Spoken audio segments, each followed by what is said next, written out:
जय श्रीराम मित्रांनो, आज आपल्याला जायचं येसवाडला. गाडी वगैरे रेडी केली तर आता निघत येसवाडला.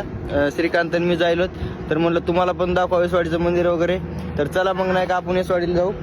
तर तुम्हाला मी तिथे गेल्यानंतर सगळं फिरून वगैरे दाखवतो. चला शेवटपर्यंत मी निघलो बघा. आपला तुम्हाला येसवाडीचं मंदिर दाखवतो.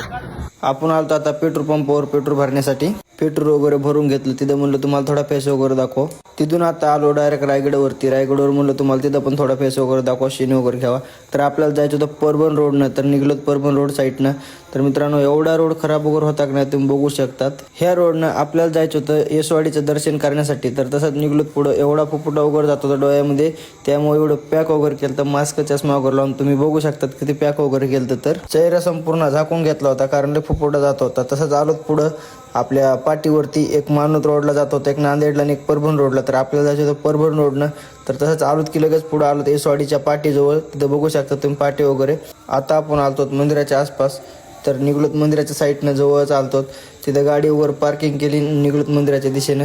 तिथं आल्यानंतर म्हणलं तुम्हाला ते थोडा पैसे वगैरे दाखवतो. तुम्ही बघू शकतात प्रसाद वगैरे घेतला. मंदिराजवळ आलोत. मंदिराजवळ बघू शकतात तुम्ही मंदिर वगैरे जस्ट सुरुवात वगैरे चालू आहे बांधकाम वगैरे करण्यासाठी.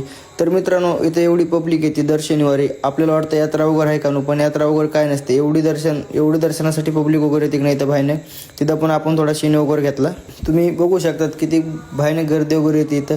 आपण थोडा इथला वगैरे पण शीन घेतला. म्हणलं चला आता चलत आपल्याला जायचं आहे घराकडे आल्यानंतर मित्रांनो जवळपास लावली होती आपण गाडी वगैरे. तिथून गाडी वगैरे घेतली आणि निघलो डायरेक्ट घराकडे.